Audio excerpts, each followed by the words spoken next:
Okay Manikya Rao గారు, బహుశా ప్రతిపక్ష హోదా ఎవరికి ఇస్తారనేది తెలియకుండా జగన్మోహన్ రెడ్డి చేస్తున్నాడని చెప్పి ఎవరు నమ్ముకోరు. డెఫినెట్గా తెలుసు ఆయనకి అదంతా కూడా. బట్ ఏదో ఒక కారణం కావాలి కదా, అక్కడ మీకు ముఖం చూయించుకుపోవడానికి కారణం కావాలి కాబట్టి బహుశా ఆయన నాకు అది ఇస్తేనే వస్తాను, ఒకవేళ ఇంత టైం ఇస్తేనే వస్తాను, ఒకవేళ రాకపోతే అనర్హత వెయిట్ వేస్తామంటే వేసుకొని పోండి అంటున్నాడు ఆయన. మాణిక్యరావు గారు.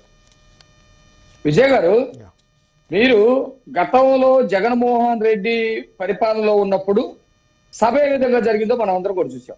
చాలా క్లియర్ గా సభలో ప్రత్యర్థుల్ని వ్యక్తిగతంగా తిట్టడం, వాళ్ళ భార్యలను తిట్టడం, లేకపోతే వేరే అంటగట్టడం, లేకపోతే బూతులు, ఇవన్నీ కూడా చూసాం.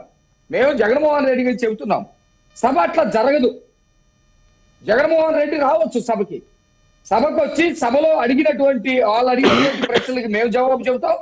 మేము అడిగినటువంటి గత పాలనకు సంబంధించినటువంటి మేము అడిగేటువంటి ప్రశ్నలు కూడా అతను జవాబు చెప్పాలి. ఇది సభ. కానీ మీరు అడిగిన ప్రశ్న ఇప్పుడు ఒకటి ఉంది, ఇవన్నీ తెలీదా? జగన్మోహన్ రెడ్డి చదువుకోలేదా? జగన్మోహన్ రెడ్డికి చట్టం తెలీదా? రాజ్యాంగం తెలీదా? ఇవన్నీ తెలుసు. కానీ అతను మనస్తత్వం వేరు, అతను వ్యూహాలు వేరు. ఏంటి ఒకటే రాజధాని ఉందా? ఎవరు చెప్పాడు? 3 కాదు 30 చేస్తా.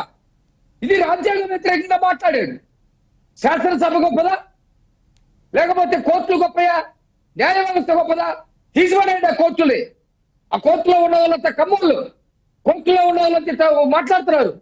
ఇదంతా ఒక వ్యవస్థలో విధ్వంసం సృష్టించడానికి, వ్యవస్థల్ని నాశనం చేయడానికి, ప్రజల్ని కన్ఫ్యూజ్ చేయడానికి, నేరస్తుల్ని ప్రోత్సహించడానికి వేసేటువంటి ప్లాను.